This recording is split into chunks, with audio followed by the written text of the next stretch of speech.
D'après la population du camp Kabila situé dans la commune de Lemba, c'est au tour de celle de la commune de Massina de bénéficier d'une prise en charge médicale. Ceci entre dans le cadre de la lutte contre le paludisme.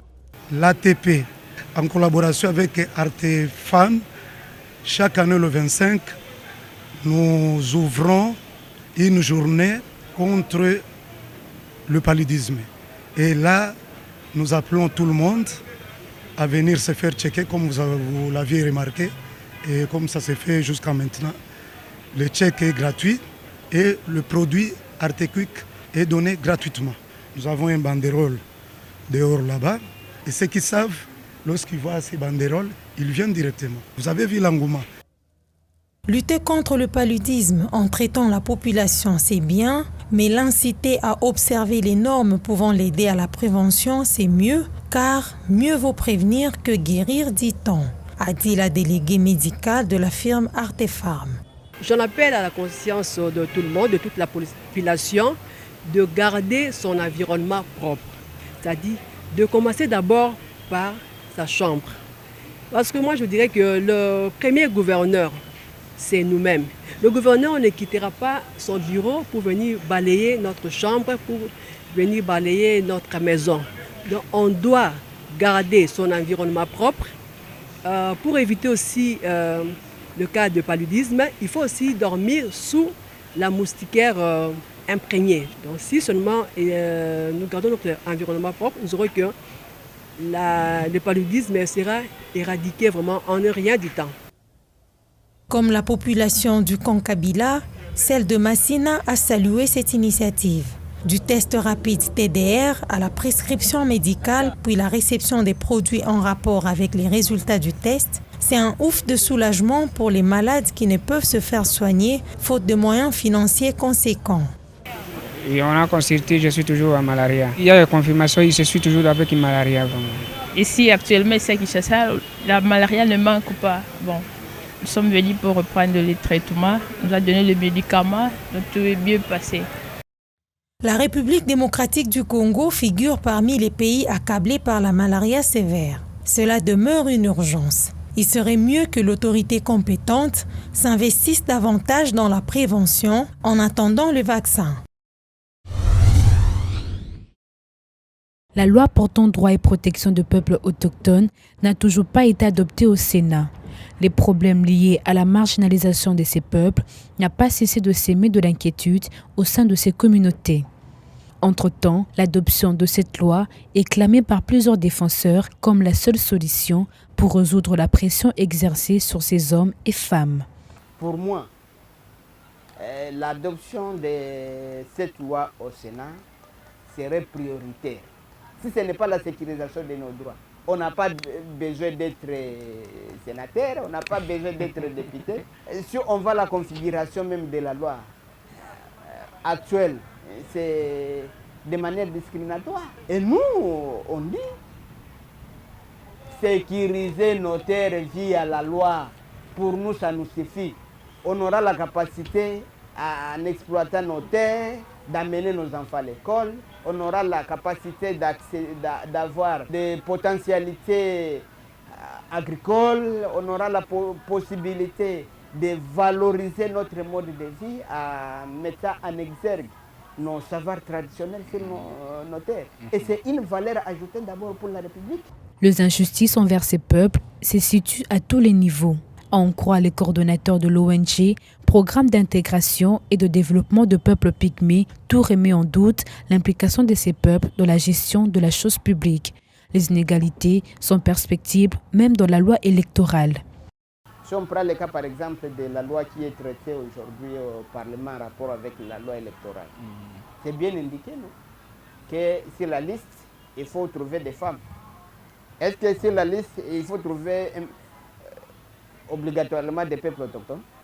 Oh, si on voit la cartographie des circonscriptions et avec la manière dont la politique joue, les peuples autochtones ont quelle influence sur le plan politique? La cooptation, c'est pour les chefs coutumiers. On peut trouver des chefs de localité, des chefs de village, mais pas chefs de chefferie. Parce qu'il y a aussi la prépondérance. Donc tous ces enjeux-là Ça, ce sont des Français maquillés. Mais à l'interne, il y a toujours des aspects discriminatoires. Selon Diel Moshire, la loi congolaise reconnaît à tous les citoyens le droit d'être traités de la même manière. La non-validation de ces projets de loi est plutôt considérée comme un manque de considération et de discrimination notoire, en plus des violations de droits en défaveur de tout un peuple. Ces défenseurs de droits de peuples autochtones et sa dynamique ont initié un plaidoyer afin d'obtenir un gain de cause quant à cette loi. Auprès des sénateurs, pour nous, c'est l'effet seulement de les demander de faire diligence, comme ça a été le cas à l'Assemblée nationale, à l'alignement et au vote de cette loi.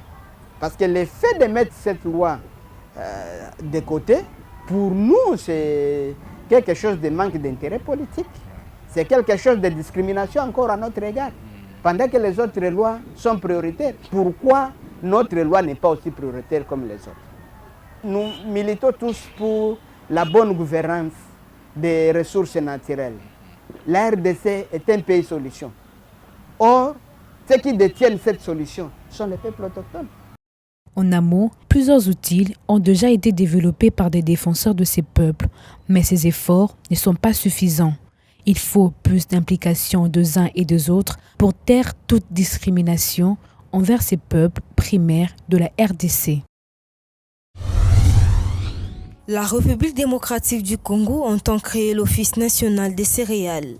Avec sa superficie de 80 millions d'hectares de terres arables, dont 80% ne sont pas à ce jour exploités, les experts pensent que ces projets viendront pallier au déficit alimentaire qui frappe la RDC depuis plusieurs années déjà. Le projet est vraiment bon, ils ont bien joué. C'est pour pallier aussi à la famine qui ronge la RDC. C'est bien bon. Qui dit céréales, c'est le maïs, riz, vous comprenez? C'est bon. C'est là, dans cela, nous allons tirer les protéines végétales. C'est important. La terre est fertile. La terre est accessible à ces céréales-là. Cet expert du Service national de vulgarisation au ministère de l'Agriculture a promis de travailler main dans la main avec le gouvernement pour la réussite de ces projets. Nous les apportons l'enseignement, les apportons la technique, les apportons la méthodologie pour pouvoir améliorer. Nous devons collaborer. C'est toute une chaîne là de valeurs. Le gouvernement, les ministères, les petits exploitants, et peut-être c'est nous qui allons maintenant fournir les exploitants, les connaissances, les notions. Adopté au cours de la 50e réunion du Conseil des ministres tenue le 22 avril 2022, ce projet a pour mission de produire, promouvoir et commercialiser les cultures céréalières ainsi qu'encadrer les exploitants qui œuvrent dans ces secteurs.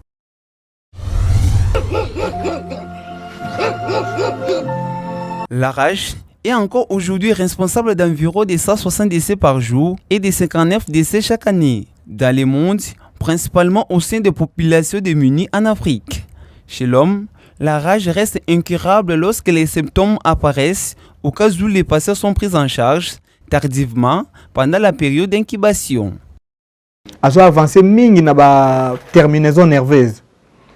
La rage est un virus neurotrope, c'est-à-dire qu'elle avance sur les terminaisons nerveuses. Après la confirmation du diagnostic, la victime suivra les schémas du traitement. C'est le seul moyen pour l'aider à guérir. Si les jours passent sans les traitements après la morsure, le virus atteint le cerveau et dans ces cas, il n'y aura plus moyen de le guérir. Ce virus est immortel dans la quasi-totalité des cas.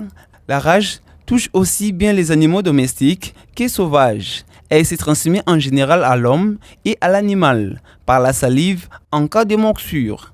Son traitement doit se passer dans les brefs délais. Un nettoyage immédiat est recommandé au minimum 15 minutes après la morsure.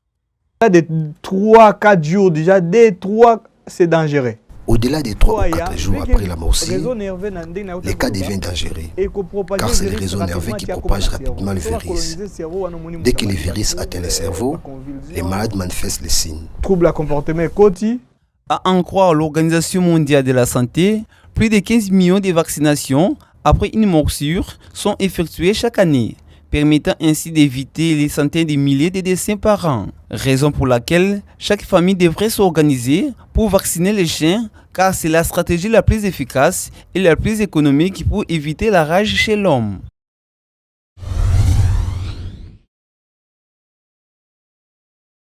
Après la pluie vient le beau temps, dit-on. Mais dans certains coins de la ville de Kinshasa, ce sont les catastrophes qui s'ensuivent. Nous pouvons remarquer que plusieurs maisons sont inondées par des eaux et emportées par des érosions suite aux pluies diluviennes. Comme dans ce quartier d'Ingidingi de la commune de Kinsenso, plusieurs maisons ont été inondées en février dernier. Aujourd'hui, cette population subit les retombées de cette catastrophe. Nous empêchons l'eau d'inonder la maison en mettant des sacs à chaque entrée. Nous demandons de l'aide car ce mois d'avril est un mois pluvieux et on ne sait pas comment s'en sortir. Cette parcelle avait une grande maison clôturée avec plusieurs chambres et les véhicules circulaient le long de l'avenue. Malheureusement, elle a été inondée par les eaux pendant la nuit. Face à ces dégâts, mon père est décédé. Responsable que je suis, je manque de toit pour m'abriter avec mes enfants. Signalons que plusieurs morts ont été enregistrés suite à cette inondation. Cette population lance la sonnette d'alarme aux autorités compétentes.